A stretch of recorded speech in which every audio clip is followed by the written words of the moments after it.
Si quieres construir un barco y navegar, no empieces por buscar madera, cortar tablas o distribuir el trabajo, sino que primero has de evocar en los hombres y las mujeres el anhelo del mar. Podemos es un barco que ya navega y que siente anhelo por el mar, pero hemos de conseguir evocar en todas las personas ese mismo anhelo. Por eso, desde el Círculo Podemos Espiritualidad Progresista, queremos recordar que estamos aquí para construir una sociedad nueva, fundada en el respeto y cuidado de la naturaleza, los derechos humanos universales, la justicia social y económica, la democracia, la no violencia como modo de vida y método de acción política y social, y una cultura de paz. Una sociedad que promueva la paz y rechace la guerra como método de resolución de conflictos, favoreciendo siempre la esperanza frente al miedo. Hacemos una pequeña pausa por las víctimas de la violencia, hoy en especial por el pueblo sirio.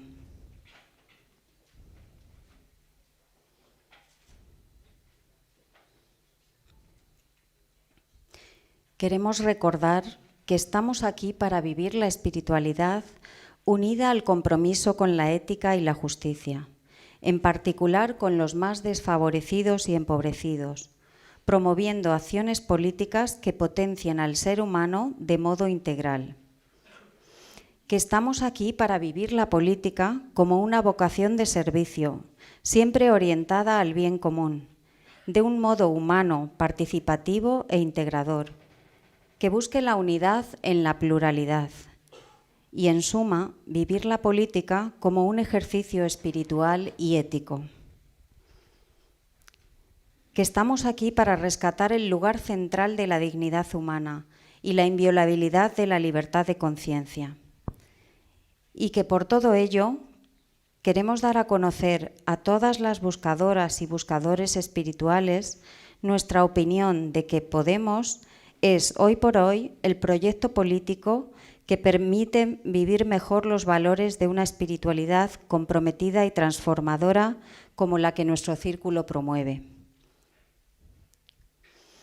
Y como en todos los encuentros del círculo, vamos a hacer un minuto de silencio, pues reconocemos que la espiritualidad tiene mucho que ver con la valoración del silencio, entendido como cese del ruido del ego, que a veces nos resulta ensordecedor. Y me han encomendado la función de leeros unas palabras, ¿no? Creadas desde el círculo, que paso a leeros. Esta mesa es la primera de una serie de mesas que tendrán por objeto unir en debate la espiritualidad y otros ámbitos importantes de la vida cotidiana.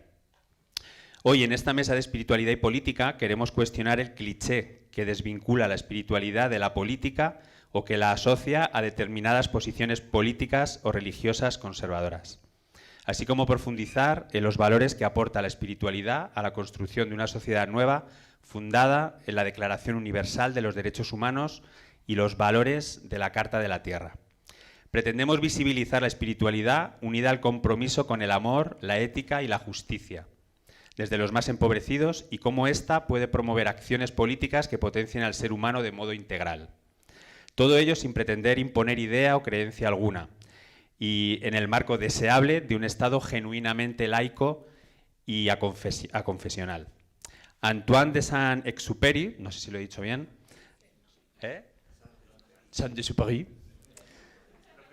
autor, ahí me ha pillado, autor del Principito, afirmó que hay que redescubrir que existe una vida del espíritu que es todavía más alta que la vida de la inteligencia. En nuestro círculo entendemos que la espiritualidad, la vida del espíritu, interioridad o subjetividad, no es monopolio de las religiones, sino una dimensión de lo humano. Es la capacidad de dialogar con lo profundo, donde se albergan las grandes preguntas, anidan los sueños y nacen las utopías.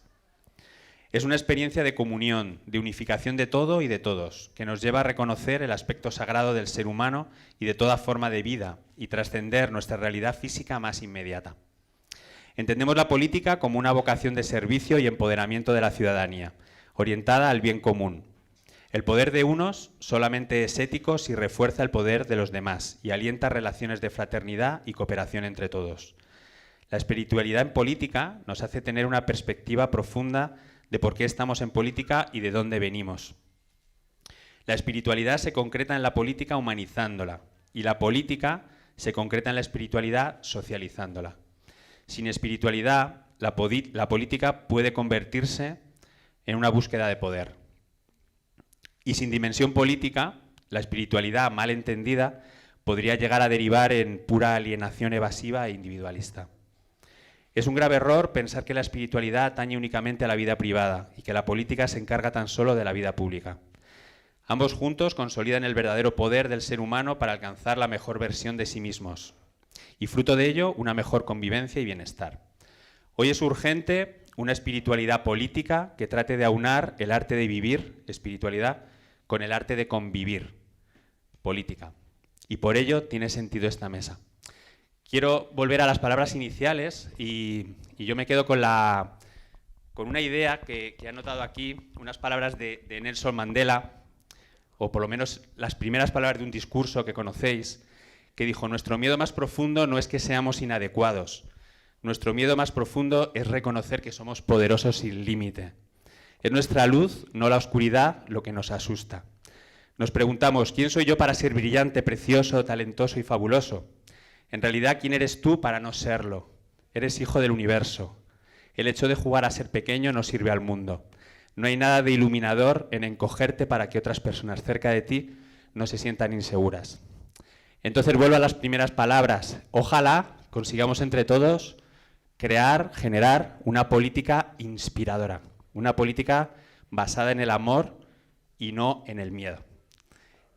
Muchas gracias y doy paso a José Antonio Vázquez, cofundador del Círculo de Espiritualidad Progresista y coordinador de la mesa.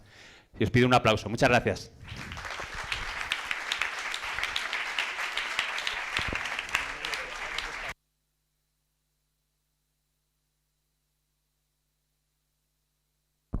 Me ha guiado el diablo y me ha...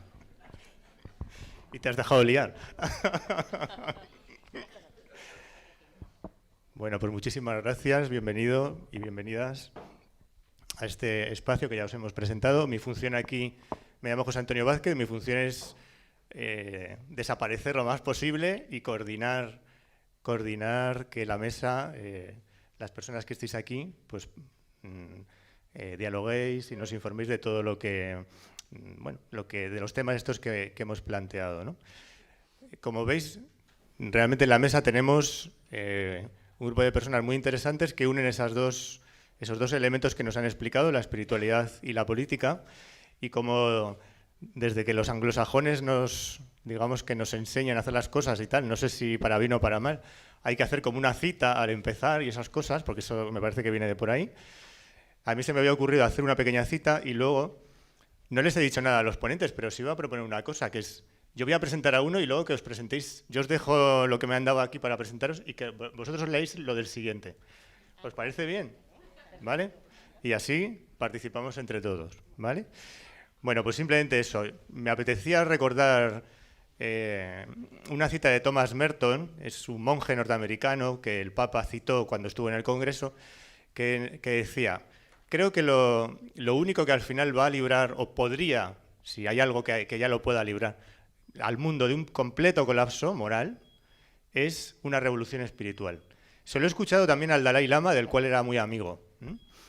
Y también recordaba hace poco, estaba leyendo a Krishnamurti, que imagino que muchos lo habéis conocido, desde una espiritualidad más laica, podemos decir, o con tintes orientales, que recordaba esa urgencia de que la revolución, o sea, estamos viviendo una crisis social, económica, estas cosas que siempre decimos, pero él decía que también es urgente e importante la crisis de conciencia que vivimos. De alguna manera, nuestro círculo incide en eso, pero siempre, como habéis escuchado, con esa idea de que la espiritualidad no puede ser un ejercicio individualista, intimista, sino que la espiritualidad es política, incluye esa dimensión, no se puede separar.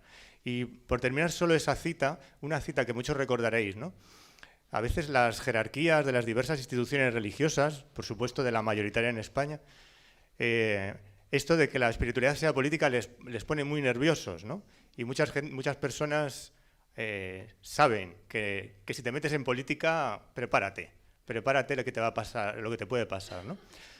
Pero recuerdo un poco lo que decía un personaje muy, no sé, para muchos muy querido, que es don Elder Cámara, que decía: cuando doy de comer a los pobres, todo el mundo dice, es un santo, qué bueno es, qué santo, ¿no? Pero cuando pregunto, ¿y por qué los pobres no tienen pan? Esos que me decían que era un santo, esas oligarquías con las que nuestras jerarquías a veces tienen matrimonios tan de conveniencia, me dicen que soy comunista. Me dicen, comunista, cállate.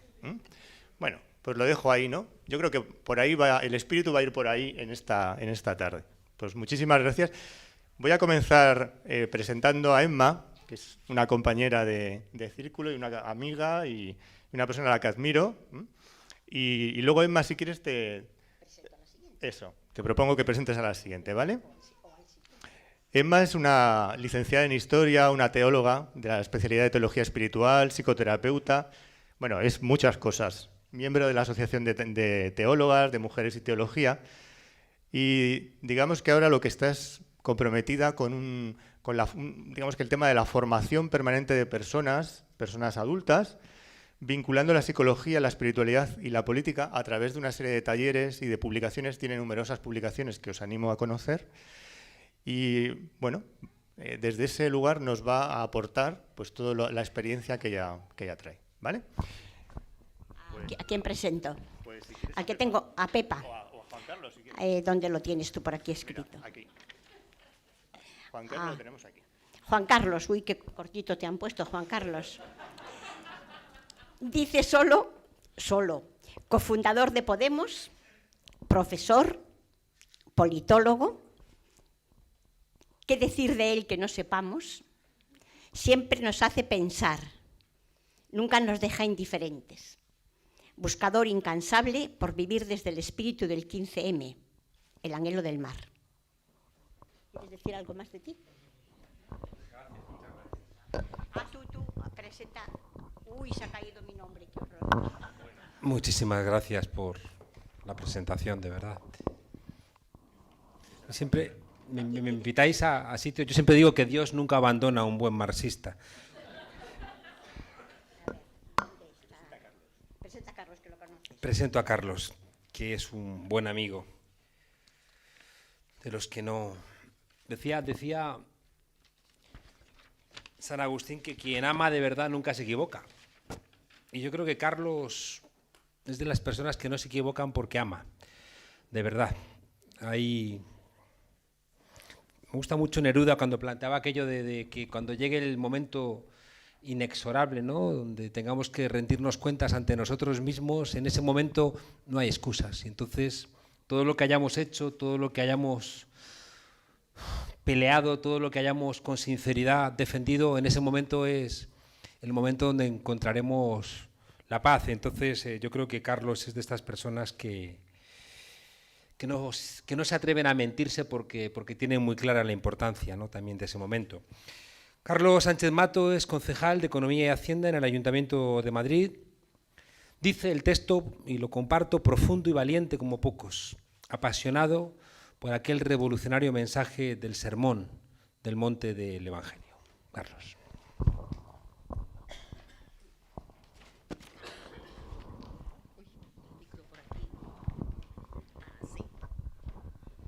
Muchas gracias. Me encantaría haber presentado a cualquiera de los que compartimos la mesa, pero hubiera sido un puntazo de haber presentado a Juan Carlos y decir que has estado a punto de no llegar, siendo tú de Podemos y yo de Izquierda Unida, y que estaba yo aquí el primero. ¡Qué broma! Que no, ya hubiera sido el colmo.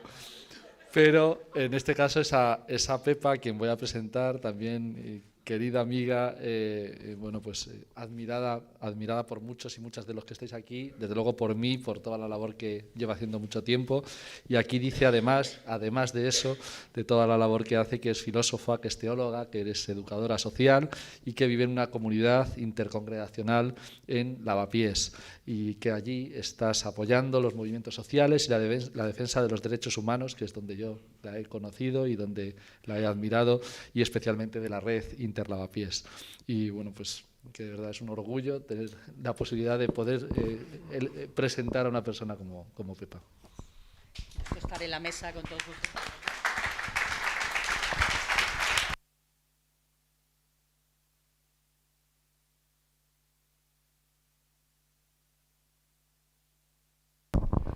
Empezamos. Bueno, Pepa, no sé si quieres añadir algo más. Bueno, que es un gustazo estar aquí entre todas vosotras y también en esta mesa, y que a mí también me hubiera gustado presentaros a todas y a todos. Pero... Pues muchas gracias. Vale, pues así sin más preámbulos, si queréis empezamos, nos metemos en harina. El equipo que ha preparado la organización había pensado hacerle 3 preguntas a las personas que están aquí. Después, la idea es también que la gente que estamos aquí preguntemos. Para eso tenéis unos papelitos que, si no os lo han dado, me parece que está ahí a la entrada, y podéis escribir vuestras preguntas y luego se van a recoger y las vamos leyendo y las vamos respondiendo. Si queréis, comenzamos con la primera tanda de preguntas. Había pensado que comenzáramos con Emma, ¿te parece? Y leo la pregunta y un poco lo que tú consideres. Les vamos a dar 4 o 5 minutos para que puedan hablar todos, tengamos tiempo y luego podamos dialogar. La primera pregunta es: ¿qué entiendes por espiritualidad? Y la siguiente sería: ¿has tenido alguna experiencia espiritual, interior, trascendente, como cada uno lo entienda, ¿no? O una experiencia subjetiva que te haya marcado en tu compromiso de acción social y de acción política? Pues adelante.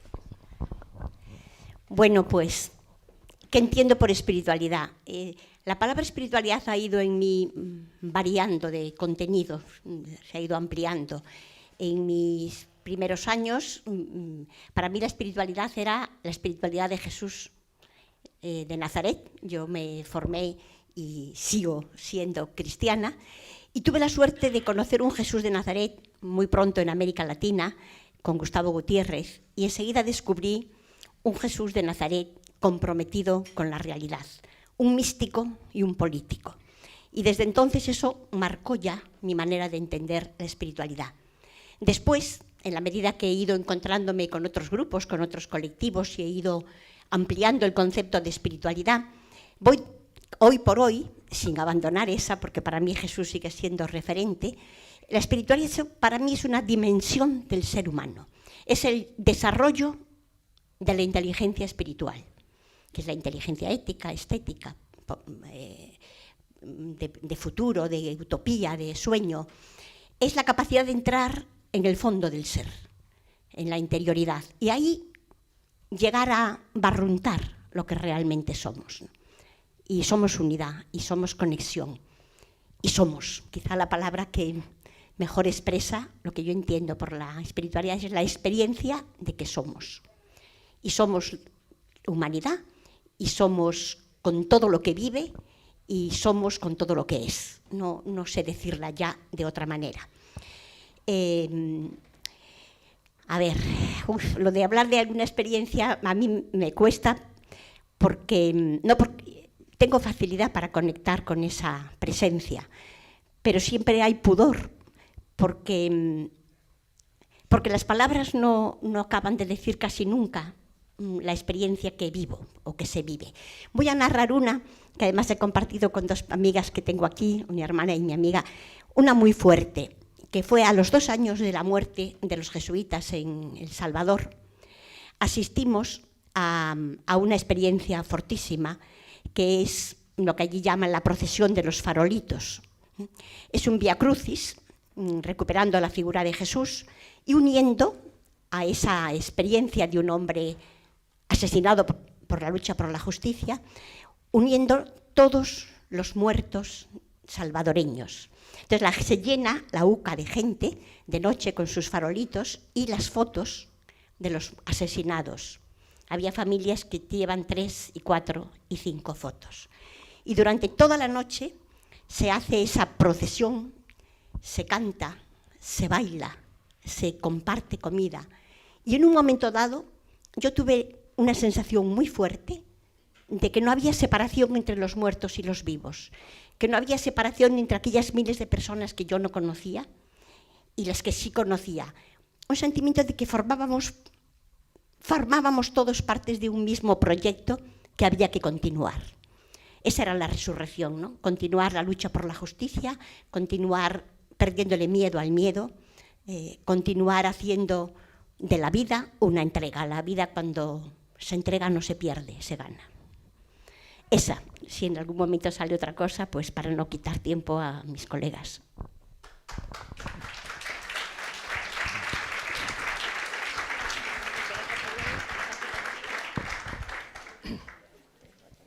La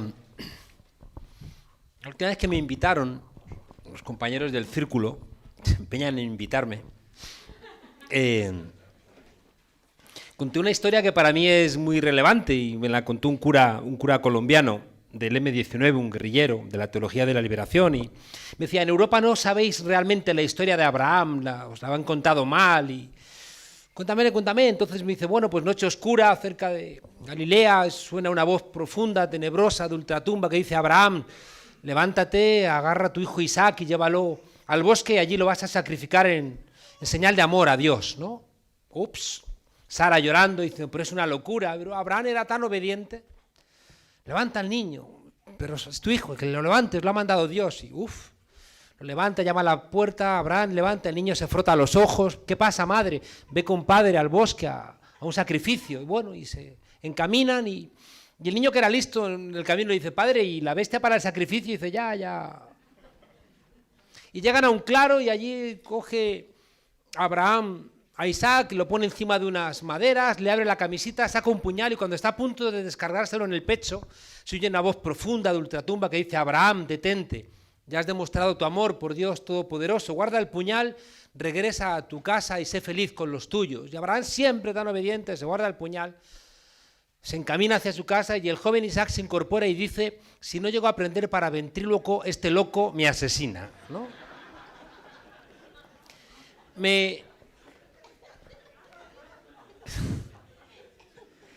gusta la historia porque a veces en nombre de Dios uno puede decir cualquier tipo de barbaridades. Y mi sensación es que nos han robado muchas cosas. Nos han robado las palabras, nos han robado la imagen que nos devuelve el espejo, nos han robado la posibilidad de entendernos, ¿no? Yo me acuerdo que contaba también que baja Moisés, ¿no?, del monte Sinaí, y dice: a que me ha dado Dios estas tablas y las tenéis que obedecer. Y uno que era de su pueblo le dice: pero si es tu letra, ¿no?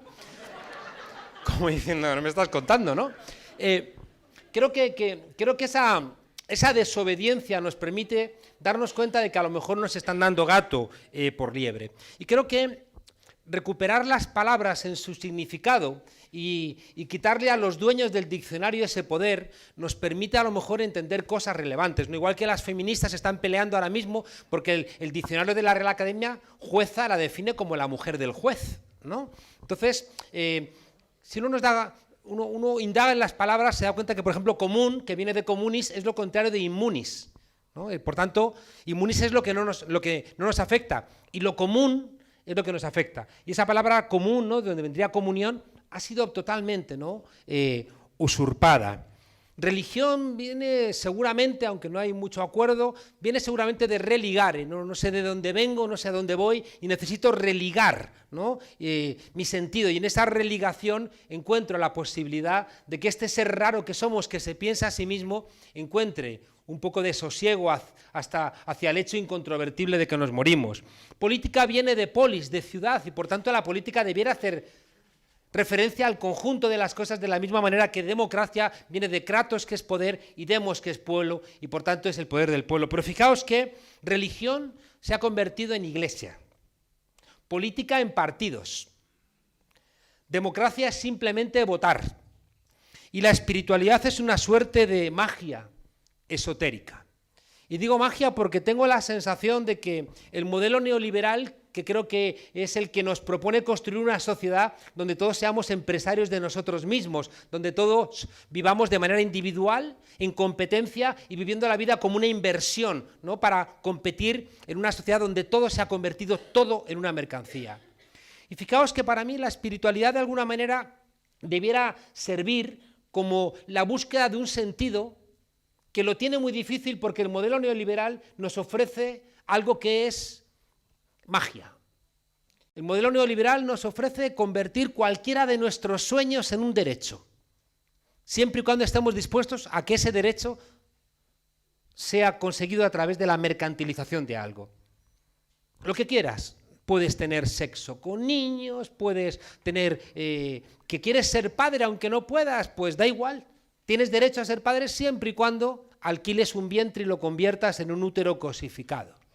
Cualquier elemento de nuestra existencia, ya digo, el modelo neoliberal nos lo ofrece como un derecho siempre y cuando estemos dispuestos a comprarle a alguien eso.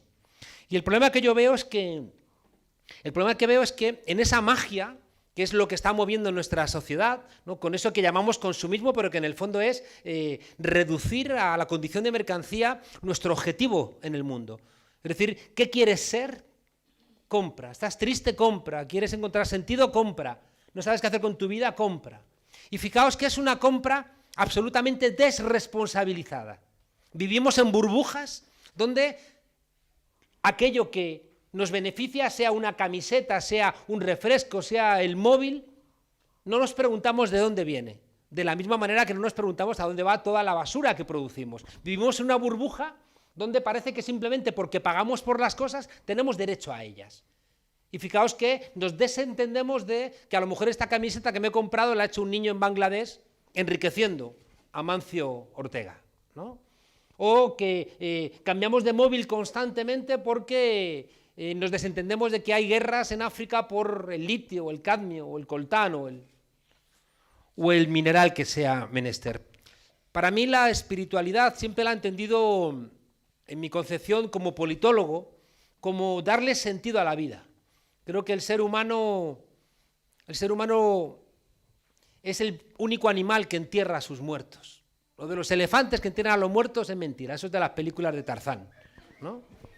Somos el único animal que entierra a los muertos con un ritual que implica que reconstruimos la trascendencia, que necesitamos saber que ocurre algo, que necesitamos darle sentido a la vida.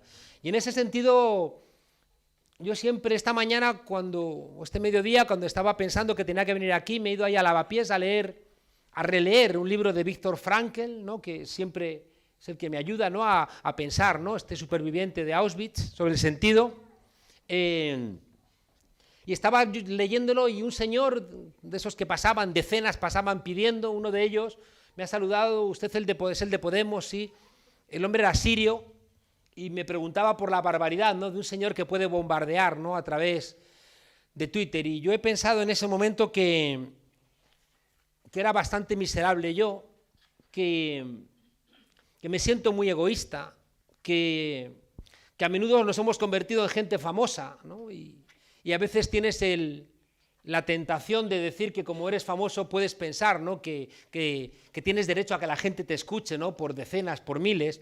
Y en ese momento, fijaos, y os lo digo sin ningún tipo de falsa humildad, en ese momento cuando me siento bastante miserable por esas circunstancias, pienso en la espiritualidad de alguien que no es creyente, pero una espiritualidad que tiene que ver con un sentido de la vida que hace cierto una frase que me acompaña constantemente de Hegel, que dice que amar es dejar de ser para ser más. Y en ese sentido, en esta condición, ya digo, de no creyente, pero que tiene esa concepción de la espiritualidad donde necesita a los otros, me acuerdo de Bergamín, que era un pensador que acompañaba siempre al Partido Comunista y siempre decía, con vosotros los comunistas, hasta la muerte, pero ni un paso más allá.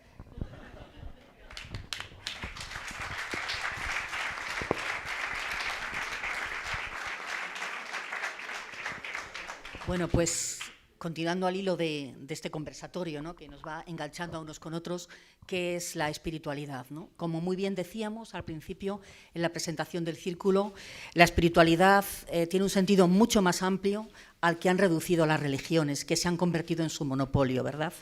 Y sobre todo cuando las religiones se han oficializado. En ese sentido, lo primero que quiero decir es que hablar de espiritualidad es una manera de referirnos a las motivaciones más hondas de una persona, a lo que no se ve, pero nos mueve, a lo que no se ve y nos mueve a ser y a estar en el mundo de una determinada manera y con una determinada orientación. Y a mí me gusta mucho citar a Ivonne Guevara, una de mis teólogas feministas brasileras más admiradas, de una generación que me ha precedido y a la cual las mujeres teólogas feministas debemos mucho, que dice así: la espiritualidad es el movimiento más profundo del ser humano. Es el movimiento que nos mantiene en el deseo y en el sentido de vivir. Es el movimiento que nos mantiene en la capacidad de abrirnos a las demás y de buscar ayudarnos en la vida. Es la energía que nos hace mover, que nos mueve internamente en la búsqueda del amor y la justicia, inshallah, como dicen los musulmanes, hasta el final de nuestras vidas. Es el movimiento que nos dinamiza en torno a la atracción y la pasión, que nos hace capaz salir del individualismo, de poner en el centro el dinero, como oíamos también, y que nos inspira siempre la sed de anhelar un mundo en el que todos los seres tengan un espacio de dignidad para vivir, ¿no? De alguna manera la espiritualidad también es alguna cosa, dice Ivonne, que también nos calma en el dolor, en la angustia, cuando perdemos, cuando aparentemente perdemos en la lucha por la belleza y por la justicia. Es esa alguna cosa, dice Ivonne, termino con ella, que a pesar de todo nos invita a continuar viviendo, a continuar soñando, a continuar apostando. Porque en definitiva la espiritualidad tiene que ver con las cosas referentes al cuidado y al desarrollo de las vidas de todos y de todas y de la vida del cosmos al más profundo nivel, dice Ivonne, ¿no? Pero continuando también con otra feminista, me gusta mucho citar a Luisa Muraro, un poquito más compleja y a veces más difícil de entender, cuando ella se refiere a la espiritualidad como ella dice, el pasaje hacia el otro. Cuando a partir de experiencias contingentes, materiales, cotidianas, vivimos un trasvase de sentido. Experimentamos una intuición que hay un sentido que, pese a la precariedad también que tiene la realidad, experimentamos que la vida está llamada a la plenitud y que formamos parte de una unidad, de un cosmos conducido por el amor y con una aspiración hacia la justicia y hacia la comunión, ¿no? Este pasaje hacia el otro que nos recuerda entonces que la espiritualidad nunca, bueno, no sé si nunca, creo que nunca, ¿vale? Creo que nunca, desde mi experiencia, es opuesta a la materialidad. La materialidad está en la espiritualidad es la hondura de la materialidad.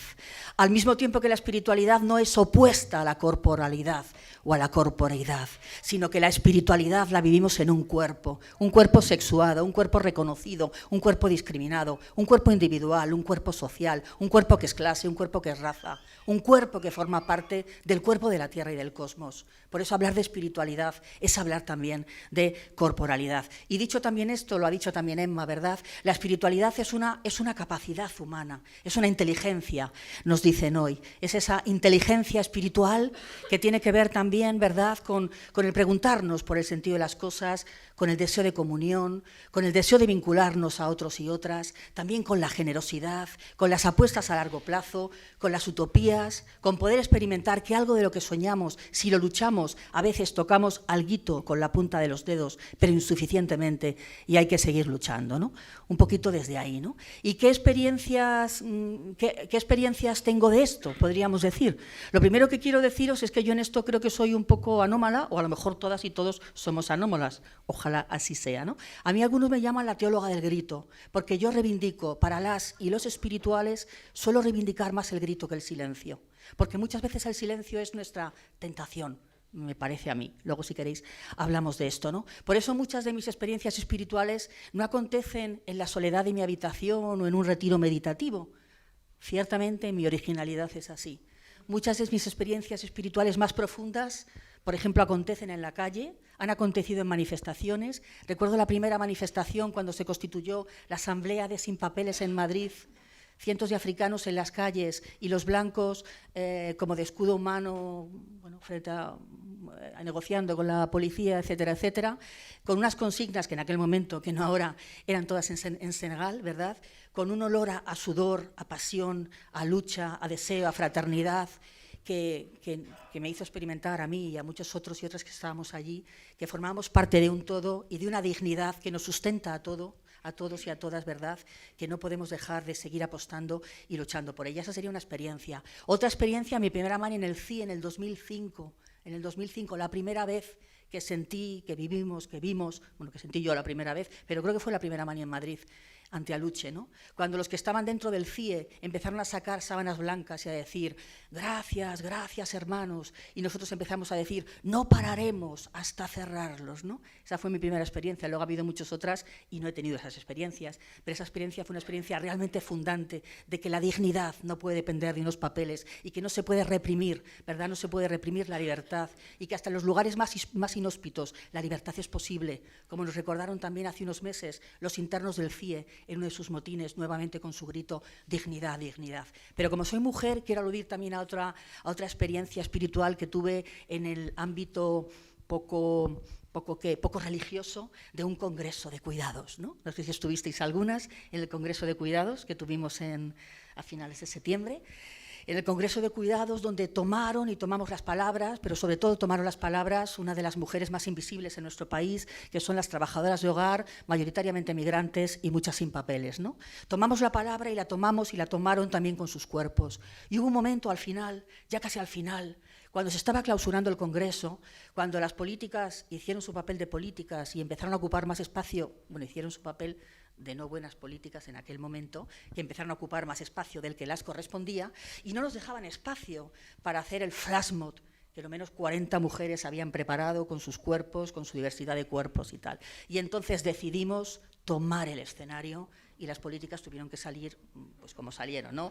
Con educación, pero salieron, ¿no? Bueno, esta experiencia, ¿no?, de una comunidad de mujeres diversas, con papeles, sin papeles, con diferentes lugares de origen, ¿no?, tomando con nuestros cuerpos ese espacio, diciéndole a las políticas que la liberación de la mujer tenía que ser de todas y que queríamos construirla desde abajo, para mí fue una experiencia también espiritual muy fuerte, ¿no?, de esa energía que nos habita a todos y a todas, pero también a las mujeres y que pasa por nuestros cuerpos todavía tan discriminados, tan maltratados, ¿no? Y fue también como un acto de empoderamiento las distintas mujeres que estábamos, ¿no?, para no cansarnos de luchar y de reclamar que queremos una sociedad donde las mujeres no seamos pobres, no seamos empobrecidas y donde acabemos también con la violencia de género.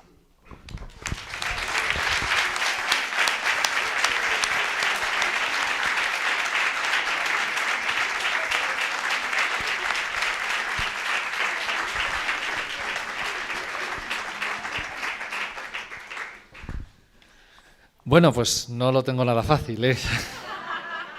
No solo porque me toque el último, sino porque yo soy mucho más simplón que las personas sabias que me acompañan en la mesa y al final no soy más que eso, que un economista de barrio, de Aluche, y que bueno, pero que es un placer, aunque no sea cuestión de superar ni competir, porque eso sería del neoliberalismo y del capitalismo ese que odiamos, sí que el compartir un ratito las experiencias, no sabéis lo que lo agradezco. O sea, agradezco que me haya invitado a este círculo de Podemos, además lo agradezco porque en esa fraternidad, siendo yo de otra organización política hermana, me encanta que nos podamos encontrar en espacios y nos veamos como fraternos y como capaces de hacer cosas juntas y juntos.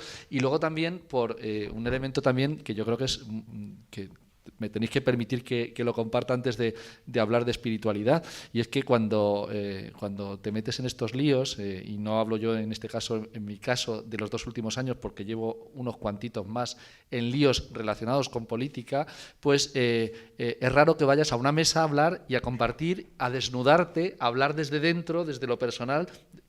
Eso, y claro, da pudor, ¿no? Y no en mi caso, pues fijaros, llevo compartiendo vida en mi comunidad cristiana pues 30 años, ¿no? Entonces, como que no me dan ningún pudor, pero es que soy muchas, es que aquí hay mucha gente, conozco a muchos, pero claro, hablar de espiritualidad, pues no es pequeña cosa, ¿no? Pero me habéis facilitado, me habéis abierto mucho el camino, porque realmente sabía de manera previa que compartía muchas cosas con las personas que estáis aquí, pero escuchándoos, pues evidentemente eso se hace todavía más fuerte, ¿no? Porque para mí, aunque a lo mejor palabras, ya digo, mucho menos sabias o bellas que las que habéis dicho, pero para mí también la espiritualidad es asidero, es motor, es lo que me hace levantarme por la mañana prontito, y algunos y algunas sabéis que es prontito. Y es no porque no duerma, porque no tenga ganas de dormir, soy capaz de estar durmiendo 15 horas seguidas y, por ejemplo, tengo incluso planes cercanos en los próximos días de hacerlo, de 15 o más horas seguidas. Pero me levanto pronto y me despierto enseguida porque tengo una razón para vivir, ¿no? De hecho, tengo muchas razones para vivir. Ese asidero, ese motor, para mí es la espiritualidad, ¿no? Y en mi caso soy cristiano, soy, de hecho, mi origen, mi capacidad de hacer política o implicarme socialmente viene de mi vivencia cristiana, una vivencia cristiana muy tradicional, o sea, de parroquia. Lo que pasa es que una parroquia de una parte de Madrid, del barrio de Aluche, peculiar, o sea, un ecosistema rarito en determinados momentos, pues eso, de un cura obrero al que siempre recordaré con enorme cariño, que a lo mejor alguno o alguna lo conocéis, bueno, algunos sé que lo conocéis, a Jesús Cubillo, un tío pues que lo detuvieron porque en su parroquia se reunía el PC y las asociaciones de vecinos cuando no estaban legalizados, ¿no? Y esa experiencia se continuó ya con la época en la que lo que había que era que construir un barrio y había que dar gritos en la calle para pedir un instituto. Pues ahí estaba el primero, este tío, ¿no? Este tío y otros muchos y muchas, ¿no? Lo recuerdo especialmente con cariño porque yo me peleaba mucho con él, porque yo lo de la autoridad lo llevo fatal, incluso en esas situaciones pues me peleaba mucho con Jesús. Pero cuando nuestro barrio estaba sufriendo y mi generación pues muy tocada por la droga, pues ahí hubo un piso para atender a los chavales y ahí hubo la mayor solidaridad y fraternidad por parte de él sobre todo, pero también de mucha gente de nuestra parroquia. Y ahí tengo yo muchas experiencias que desde luego, el problema lo tengo en la segunda parte, ¿no? Decir qué experiencia, porque tengo todos los días, montones, e incluso algunas casi obscenas con Esperanza Aguirre, pero esas las dejo para contar. Pero lo que os quiero decir es que las experiencias esas, algunas que especialmente me marcaron, fueron pues esa vivencia de estudiar parte de mis esfuerzos universitarios, pues por las noches pues con los chavales con los que pasábamos el mono, ¿no? Y bueno, pues muchos y muchas salieron y hoy me los encuentro pues en mi barrio fenomenal, pero también hubo gente pues que no salió y gente que incluso que murió en ese momento, ¿no? Y que lo tengo, sí, y que lo vivo cada día como si fuera el de ayer. O sea, y me da razones para seguir luchando precisamente porque algunos cayeron, pero otros muchos salieron y además convirtiéndose en personas que no solamente aportan a la sociedad, sino que aportan mucho más que yo a la sociedad, aunque yo sea a lo mejor algo más famosillo que ellos. Y para mí eso es una experiencia de espiritualidad fortísima. También la vivencia pues en la época en la que las migraciones, no sé si alguno conocéis, bueno, seguro que algunos conocéis, visteis la película de La Marcha, que es un poquito antigua, ¿no? Bueno, pues en esa época algunos andábamos también en la zona de Río Guadarrama, que algunos conoceréis, Móstoles, antes de llegar a Navalcarnero, donde había, pues eso que algunos llaman tercer mundo en Madrid, ¿no? Tercer mundo y enfermedades gravísimas y situaciones de migración, de una desesperación tremenda y gente que se iban dando a Móstoles a buscar pues un empleo, ¿no? Y andábamos por ahí, pues eso, unos cuantos locos y locas intentando que esa gente se sintiera hermana y hermano nuestro. Y qué complicado era, porque claro, nosotros luego nos íbamos a Luche, sí, a un barrio obrero, pero a dormir tranquilamente en casa, ¿no?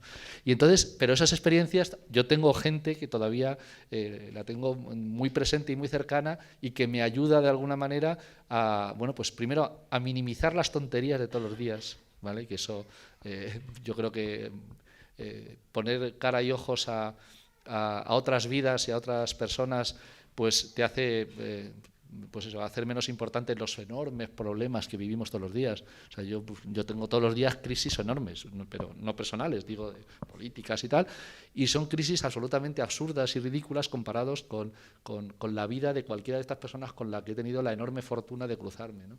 Y a mí yo creo que todo eso me hace un pelín mejor persona cada día, ¿no? Y todavía me queda mucho porque soy una mierda comparado con otra gente, pero esas experiencias para mí son muy potentes de espiritualidad.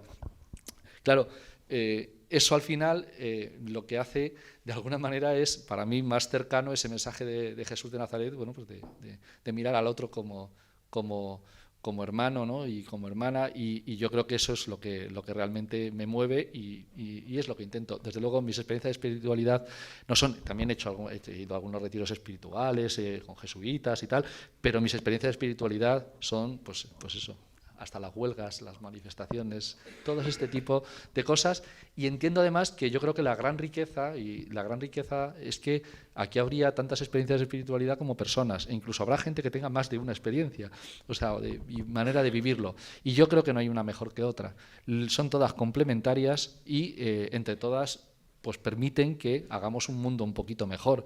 No creo que sobre nadie, ni en el campo, diríamos, de la visión y de la vivencia, ni tampoco en el de la política, ni tampoco en ningún otro. Entonces, creo que el compartirlo pues puede ayudar, ¿no? A mí, desde luego, me han servido vuestras experiencias, por más que de alguna manera las conociera o las hubiera escuchado o leído en alguna ocasión. Y bueno, pues espero que al menos eso sirva, lo que aquí estamos compartiendo, pues para que los compañeros, compañeras, hermanos y hermanas que aquí estáis, pues bueno, pues luego también en el diálogo podamos enriquecernos unos a otros. Y enriquecernos en el sentido marxista del término, que es lo que yo soy.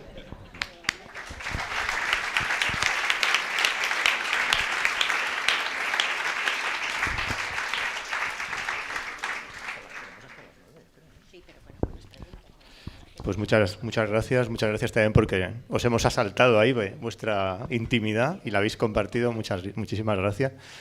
Si os parece, os planteo el segundo bloque de preguntas. Voy a intentar, yo soy muy malo para esto, pero voy a intentar a ver si nos podemos ceñir, menos Emma, que ha sido absolutamente cumplidora, como los 4 o 5 minutos para que la gente luego pueda participar. Si no, voy a ser me lo perdonáis, os pongo un papelito, ¿vale? Para que luego haya espacio. Entonces, os hago el siguiente bloque, que es: ¿cómo crees que debe ser la relación entre espiritualidad y política? ¿Y cómo la vives en la actualidad? Y una segunda pregunta complementaria. ¿Por qué piensas que, bueno, si lo piensas, ¿no? ¿Por qué piensas que hay rechazo y prejuicio con lo relacionado con la espiritualidad? ¿Y cómo crees tú que se puede superar? A ver si me he equivocado. No, esa es la segunda. Sí. Pues, si quieres empezar, Pepa. Fenomenal. Bueno, yo voy a contestar así en general al grupo de preguntas, ¿no? Lo primero es que el desarrollo de la palabra espiritualidad y su deformación nos lleva a donde estamos hoy de cara a su rechazo, podríamos decir, ¿no? Su historia, por lo menos en Occidente, va de la mano del dualismo griego, que identificó lo espiritual como lo opuesto a lo material y que, en base a esa oposición, construyó dos órdenes muy jerarquizados. Podríamos decir, dividió el mundo y la vida en una parte superior o espiritual y una parte inferior, material, humana y mundana, ¿no? Y en esas consecuencias andamos, ¿no? Lo material, lo mundano y lo humano pasó a ser despreciado frente a lo espiritual, lo divino y lo sagrado, ¿no? Y el ámbito de lo trascendente quedó identificado en este orden, ¿no? Con lo espiritual, en ese sentido, entre comillas. Y desde entonces andamos cargando con este lastre, ¿no? Pero, como hemos dicho antes, una espiritualidad liberadora, porque hay muchísimas espiritualidades, como ha dicho también Carlos, ¿no? Y esa es la gran riqueza de la espiritualidad, pero no cabe duda que también hay espiritualidades liberadoras o espiritualidades domesticadoras, igual que hay políticas liberadoras y políticas alienadoras y domesticadoras y explotadoras, ¿no? Entonces, lo que quiero decir es que una espiritualidad liberadora, sea cual sea su estilo, que hay una gran diversidad, yo creo que es aquella que no nos evade nunca de la realidad, ni de los conflictos que tiene la realidad, ni de la densidad y el espesor de los acontecimientos, ¿no? Una espiritualidad liberadora, sea cual sea, nunca encierra en una burbuja idílica, sino que nos compromete en la transformación de nosotras mismas, en la transformación de las relaciones y en las transformaciones del sistema, de las estructuras y del mundo, ¿no? Eso es lo primero, ¿no? Entonces, la espiritualidad tiene, por lo tanto, una expresión pública, una expresión relacional, una expresión comunitaria, una expresión política. Por eso la espiritualidad o es política, creo yo, o no es espiritualidad. Aunque podamos vivir esa política desde muchísimas dimensiones, ¿no? Desde diferentes dimensiones. Al mismo tiempo, ¿verdad?, la política de alguna manera es el compromiso con la polis, con lo que es de todos, con lo común. Es apostar por la creación de lo común, porque somos en relación, porque somos en vínculo, porque somos en común y porque la dignidad es algo que nos une a todos, que nos debería unir a todos, ¿no? Una política sin espiritualidad es también que se mantenga una política liberadora sin espiritualidad. Es difícil que se mantenga con un componente ético de forma duradera, porque el poder rompe, destroza, manipula, y también el dinero. Y también porque la pasión por los fines, por las metas que queremos, las y los que aspiramos a una sociedad alternativa, esa misma pasión por las metas a veces nos hace traicionar en los medios. Y la buena política, la política liberadora, es aquella que se toma en serio sus objetivos, pero que también es consciente en cómo se llevan a cabo esos objetivos, en qué medios se utilizan. Nos estamos jugando los medios. Y eso es muy difícil si no vivimos una política con un componente espiritual, ¿no? Eso en la práctica está generalmente separado, pero no cabe duda que en las prácticas políticas y en las prácticas espirituales de la sociedad de este país hemos conocido y conocemos a gente que se ha tomado en serio su condición política desde la espiritualidad y a espirituales que se han comprometido con la dimensión política. Con lo cual, podemos decir que enganchamos también en una tradición, vamos a decirle desobediente, subversiva, silenciada a veces, pero que existe y que hay que rescatar de la historia. Yo procedo de la generación. Cuando Franco murió tenía 15 años, siempre lo recuerdo, salí con mi primer chico, por eso lo recuerdo, entre otras cosas. Fijaros mi conciencia política con 15 años. Pero lo que quiero decir es que en mi conocimiento del Evangelio, el acercamiento espiritual que se me acercó desde estas gentes. Por eso en mi acercamiento a la espiritualidad y la política iban de la mano, ¿no? En el acercamiento. No entraba en contradicción. Entonces se decía, entre marxismo y cristianismo no hay contradicción, decían mis amigos, los que me acercaron, y mis amigas, a todo esto, ¿no? Es decir, que ahí hay una tradición de la que podemos beber y agarrarnos, hay una serie de prácticas y que es importante reivindicarlas y salir de los clichés y las categorías. Yo muchas veces me habéis escrito mucho en otro tiempo diciendo soy monja, soy mujer, soy monja, soy cristiana, soy feminista y soy de izquierdas. Y no soy imposible, existo, soy yo. Y como yo estamos muchas otras y muchos otros como vosotros, ¿no? Entonces, lo que quiero decir es que tenemos que ir más allá de los prejuicios, de los clichés, de las categorías, ¿no? Y que quizá el criterio de discernimiento también, como decía Jesús de Nazaret, son las obras, ¿vale? Pero las obras también desde un modo de proceder, cuidando unos medios, ¿no? Unos medios donde no se instrumentaliza a las personas, donde el centro no esté en los intereses del capital, sino en el cuidado y la sostenibilidad de la vida, y también buscando el diálogo y la convergencia.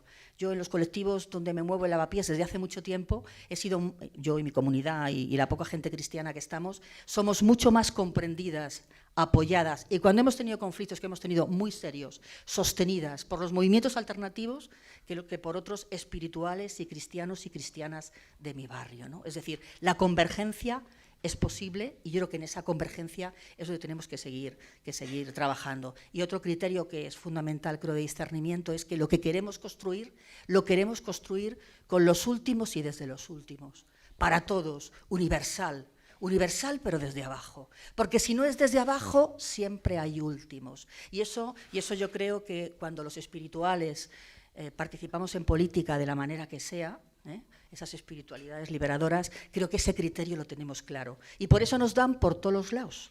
Nos dan los que viven una política sin espiritualidad y nos dan los espirituales que entienden que meterse en política no es espiritual.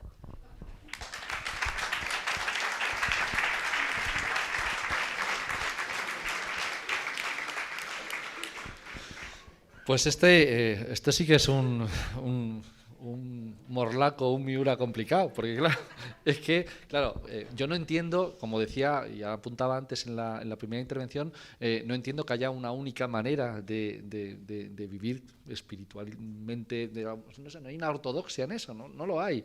Pero ¿qué ocurre? Pero es que yo tampoco concibo otra espiritualidad que no sea la mía. O sea, claro, es el tema de que, claro, yo no entiendo que no haya compromiso político en una persona expresado de diferentísimas maneras, pero no entiendo que podamos vivir al margen de los conflictos y de las realidades que existen a nuestro alrededor, porque si no es muy complicado que de verdad, bueno, pues haya trascendencia, haya un planteamiento más profundo, ¿no? Más allá de lo material. Entonces, yo lo entiendo así, entiendo que el compromiso político a mí me nace desde esa vivencia en concreto, pues eso, lo decía en la presentación, porque yo creo que lo he expresado de alguna manera, en alguna ocasión, en alguna entrevista, alguna historia que también ha suscitado un poquito de situación de dónde viene eso del sermón de la montaña y ese sermón profundamente revolucionario que de alguna manera es el que a mí me hace situarme y comprometerme. Y claro, el problema es que la vida es conflicto. Y encima algunos pensamos que incluso hay otra palabra que puede parecer maldita si no la integras bien, lucha. Y además entre personas, entre clases, en este caso. Y claro, ¿cómo hacer eso y cómo integrarlo eso en una vivencia en la que lo primero tiene que ser el amor, incluso antes que el conflicto? Pero el conflicto existe. ¿Y cómo abordarlo? Pues yo lo que entiendo es que esa relación entre espiritualidad y política es lo que a mí me permite vivirlo, para empezar, sin odio, sin ningún tipo de planteamiento, diríamos, revanchista o de odio o de desprecio al de al lado, o al contrario. Pero claro, es que luego está la dinámica de todos los días y en ocasiones eso, lo primero que ocurre es que se te puede llegar hasta olvidar. Lo puedes incluso, pues cuando hay ataques, cuando hay situaciones de rifirrafes, sin ya pensar en lo que es la dinámica de conflicto general, pues claro, te toca enfrentar mi propia incoherencia continua, mi propia incoherencia, porque vamos, aunque yo al final quiero ser, y creo que lo soy, incapaz de guardar rencor, a largo plazo, lo del corto plazo es más fácil que se me olvide y que evidentemente saque lo peor de mí, ¿no? Y esa parte es fácil que cuando sacas lo peor de ti, pues claro, asimilas fácilmente decir, bueno, pues situación no material y espiritual buena, situación de conflicto político malo, porque saca lo peor de mí. Y hay quien me lo dice, gente que me quiere muchísimo, me lo dice esto, hay veces que saca lo peor de ti. Y esa parte yo no quiero responsabilizar al compromiso social y político, quiero responsabilizar a mi falta de espiritualidad en momentos determinados para afrontar la situación política concreta o la dinámica de conflicto a la que me toca enfrentarme. Porque yo creo que con más profundidad y más espiritualidad, con mejor motor, sería capaz de evitar ese tipo de situaciones. Por lo tanto, creo que es el reto que hay que intentar conseguir, por lo menos desde mi perspectiva.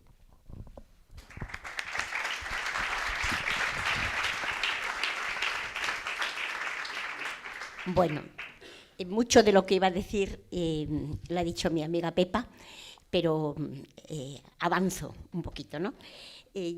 A ver, varias cosas. Una, empiezo por lo que ella empezó. Creo que el rechazo, la dificultad de aceptar la espiritualidad en muchos ambientes, además del dualismo existente y la separación, también había un modo de entender la espiritualidad al margen de la felicidad, del placer, de la sexualidad. Es decir, eso no era espiritual, ¿no? Por tanto, además de todo lo que has dicho, el cuerpo, y vinculado a la religión católica, que en España le hemos vinculado muchos años al nacionalcatolicismo, ¿no? Entonces, una reducción, un empobrecimiento y un alejamiento de la vida, del compromiso, de la lucha. En muchos casos, yo tuve la suerte de estar muy joven en América Latina y la cosa era otra cosa, ¿no? Una pregunta, ¿cómo entiendo la relación entre espiritualidad y política? Bueno, pues como un matrimonio indisoluble, y aquí sí que indisoluble. A mí no me gusta el I, yo hablo cada vez más de la urgencia de una espiritualidad política, porque si la espiritualidad se vive sin compromiso con la polis, es espiritualismo. Y si la política se vive sin compromiso espiritual, ni ético, ni trascendente, es una prostitución de la política. Por tanto, yo no entiendo que se puedan separar al margen de distintas concepciones, pero se necesitan, son imprescindibles juntas. Ha llegado el momento de vincular lo que tantos siglos hemos separado, ¿no? Este modo de entender la política como el cuidado y la gestión de la polis y del bien común, y entender la espiritualidad como el modo de afrontar la realidad poniendo la vida, toda vida en el centro, se tocan, se vinculan, no podemos separarlas. ¿Qué sería una espiritualidad política, ¿no? Tres cosillas. Sería trabajar en el plano estructural por el acceso justo de todas las personas a la alimentación, a la salud, a la vivienda, pero también a la belleza, a la educación, al despliegue del ser espiritual. En el plano social, el reconocimiento y respeto de la pluralidad, la convivencia, la participación ciudadana. Y en el plano ecológico, el respeto y defensa de toda la biodiversidad y los ciclos de la vida. Solo así construiremos una sociedad nueva que está queriendo amanecer, pero no dará a luz si no colaboramos en el parto. Y yo no he dado a luz, pero he oído que los partos son muy dolorosos y no siempre estamos dispuestas a pagar el precio de empujar ese parto, porque quienes mantienen el sistema van a intentar abortar todo lo que quieran hacer para echar por tierra el sistema. Por tanto, no nos sorprende. Yo lo vi tan cerca en América Latina. ¿Cuántos asesinados por defender sus tierras, por defender a su gente impunemente? Ayer y hoy y siempre. En algunos países los asesinan. Aquí intentan matarlos mediáticamente. Pero el sistema siempre es el mismo. Cuando te opones al sistema y quieres dar a luz, colaborar en algo nuevo, el sistema te machaca, o lo intenta al menos. ¿Cómo lo vivo? Pues como puedo. Pero, a ver, hay un tema que yo quiero resaltar porque a mí me parece importante junto a todo este tema estructural, que es, no hay cambio social sin cambio personal. O sea, a mí me parece imprescindible trabajar nuestra persona.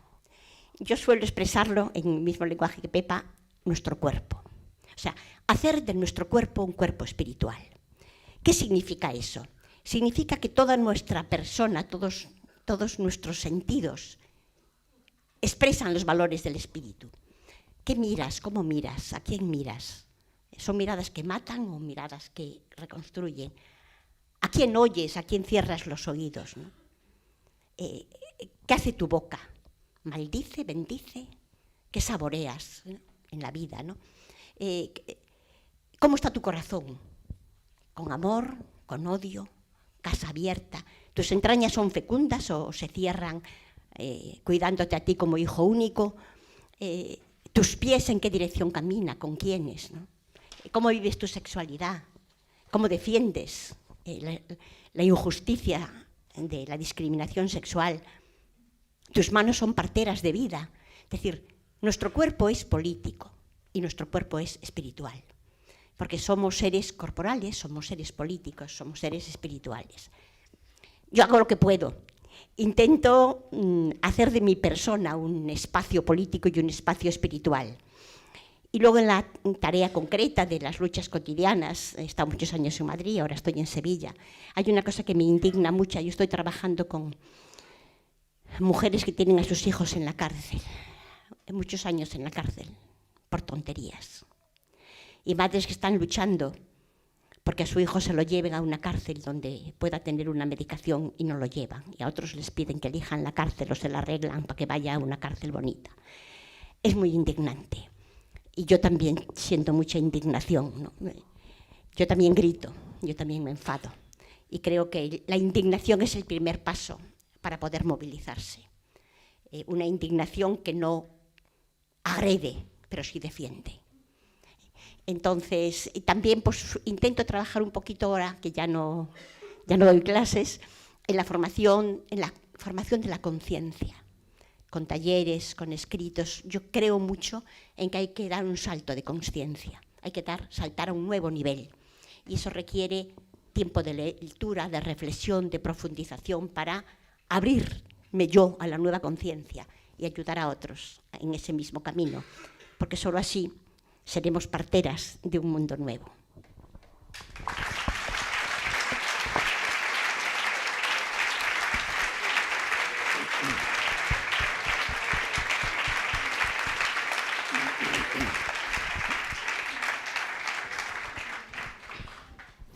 Yo estudié en colegios religiosos y siempre me encontré, cuando me empezó a nacer la conciencia, que estaba peleándome en buena medida contra un aire de familia religioso que me parecía contrario a las cosas que me parecían positivas.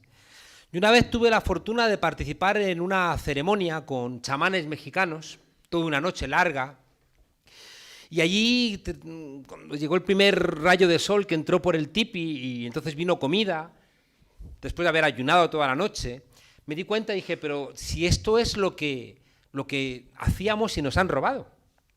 Aquí hemos cantado, aquí hemos comido juntos, aquí hemos celebrado, aquí hemos dado gracias, y todo esto me lo habían robado en mi país.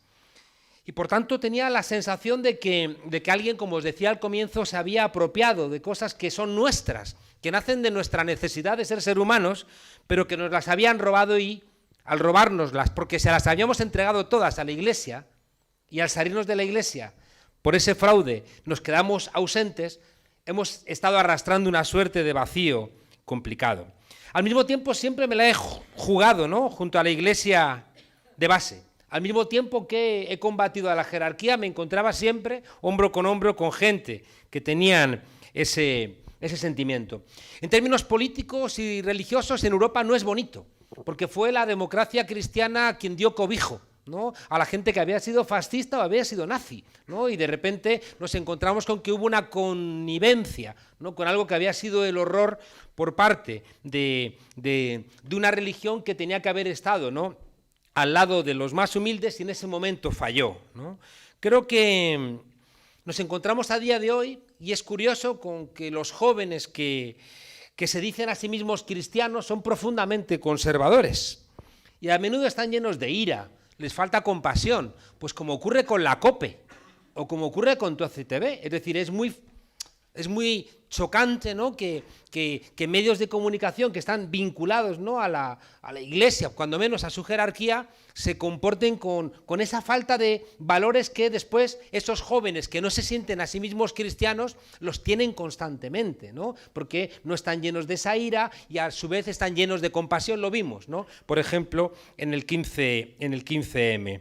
Creo que hay mucha gente que es cristiana por los hechos, ¿no? En cambio, sigue manteniendo ese alejamiento de una iglesia secuestrada por una jerarquía que constantemente se ha puesto al lado de los frenos, ¿no?, de la libertad, de la sexualidad, de la compasión, bueno, pues lo estamos viendo ahora, ¿no?, de ese apoyo a los más golpeados. Vengo de México y visité un albergue. Sabéis que hay decenas de fosas con inmigrantes que salen de Centroamérica y no llegan a Estados Unidos, ¿no? Y resulta que quien está construyendo esos albergues son gente creyente, ¿no?, pero al margen de la jerarquía católica. Y ves gente que está cumpliendo con unos mandatos profundos, ¿no?, de ser humano, porque tiene esa compasión, ¿no?, y tiene ese amor por los demás, ¿no? Y recuerdo que había a la entrada de ese albergue, ¿no?, Cafemín, ¿no? en el DF, en la Ciudad de México, con unas hermanas josefinas, llena de voluntarios, ¿no? Que iban allí a prestarles médicos que encontraban un rato, iban a ayudar a estos inmigrantes golpeados, ¿no? Que están terminando en redes de trata, los están esclavizando en minas ilegales, etcétera, etcétera, ¿no? Y al comienzo había una frase del Papa Francisco que decía que no esté ni un solo convento vacío cuando hay tantas necesidades, ¿no? Y dices... Yo digo siempre en broma que este Papa nos ha salido bueno porque la frase que más repite todo el mundo de él es «este va a durar poco», ¿no? Claro, porque es una manera de reconocer que cuando a mí me nace la conciencia me siento muy lejos de un Papa como Juan Pablo II, ¿no? O Benedicto XVI, que realmente estaban representando lo contrario, por lo cual yo estaba luchando. Le presenté hace unos meses a Leonardo Boff,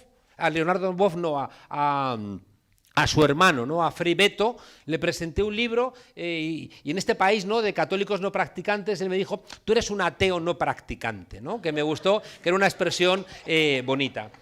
Termino diciéndoos, fijaos, que yo he llegado a dos conclusiones políticas, pero que están muy cerca de la pregunta de la espiritualidad. Me das un minuto y luego me lo quitas. Son dos cuestiones a las que he llegado que para mí son muy profundas y creo que no las he entendido en los libros, sino que las he entendido en la práctica. Una es que he entendido, fijaos, después de mucho tiempo, que lo que diferencia a una persona progresista de una persona conservadora es que la persona conservadora no cree en el ser humano.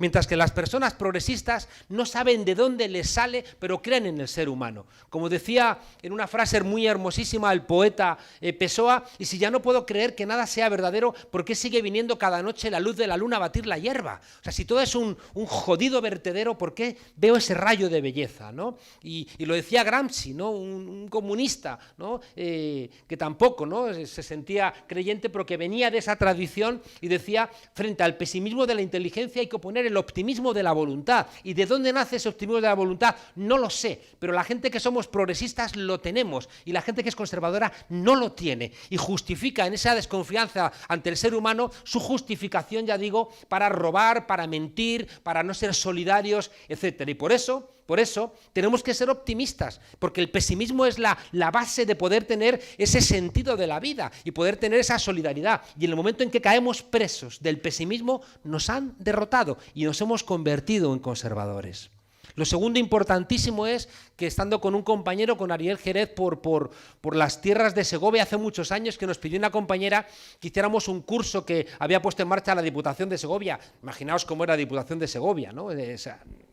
Don Pelayo y el Día de la Madre son progresistas, ¿no? Al lado de la Diputación de Segovia. Entonces nos pidieron que hiciéramos nos pidieron que hiciéramos un curso porque la gente estaba desertizando los pueblos, porque se marchaba la gente más joven. Yo no quería, hice una cosa como muy radical, que siempre dije que era un curso de trotskismo rural, ¿no? El caso es que íbamos allí y les poníamos a los abuelos y las abuelas La estrategia del caracol, esa película hermosa, que hay una escena donde todos tienen que colaborar porque está habiendo un desahucio de un edificio y hay un travesti, hay un cura y hay una escena donde el cura se está viendo atraído por el travesti, se acerca, un silencio en aquella sala y de la oscuridad, porque Ariel estaba percibiendo lo que estaba pasando y dice, esto es en Colombia, esto en España no pasa, ¿no?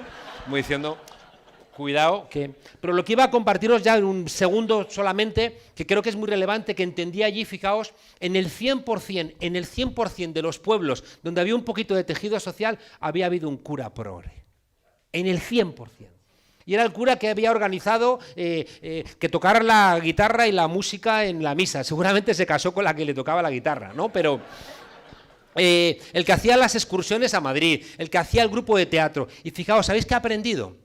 Aprendí una cosa que viene de la Iglesia Católica y lo incorpora a la Unión Europea, que es el principio de subsidiariedad. Ese cura no necesitaba apuntarse galones. Ese cura era, como acabas de decir, pensador no de vanguardia, sino de retaguardia. Estaba con los más rezagados. Mientras que si había gente que hacía las cosas, les dejaba que lo hicieran. En cambio, acompañaba a los que iban más lentos. No pretendía, ya digo, apuntarse el mérito, sino que simplemente lo que le gustaba era impulsar las cosas y no necesitaba que nadie se lo reconociera porque su creencia hacía que se le reconociera, ¿no? Por parte de Dios y su conciencia, ese tipo de cuestiones. En la política, como yo la entiendo, tiene que ver con eso. Y por eso es una palabra perdida y podrida, porque su propia expresión es fea, militancia, que viene de militar, pero la militancia era eso. La militancia era tener una conciencia de que estar trabajando para los demás da sentido a tu propia vida. Y por eso os decía al principio, igual que la religión ha sido usurpada por la jerarquía de la Iglesia, la política no puede ser usurpada por los partidos políticos, porque justamente es abajo, entre la gente, cuando nos encontramos, donde surge la empatía. No surge la empatía ni en el Parlamento, ni en los lugares institucionales. La empatía, donde una mujer de clase media se encuentra con una mujer que le limpia la casa y que tiene los mismos problemas, lo encuentras en las casas de las mujeres en Guipúzcoa. Y si tú no vas a esas casas de las mujeres, no vas a tener esa empatía. Y por tanto, cuando estamos planteando una concepción de la política abajo, en las instituciones, por supuesto, pero también abajo en la calle, es porque estamos entendiendo que solamente es en la calle donde nos encontramos en esa palabra que creo que nos pertenece a las que somos progresistas, que es esa palabra de comunión. Gracias.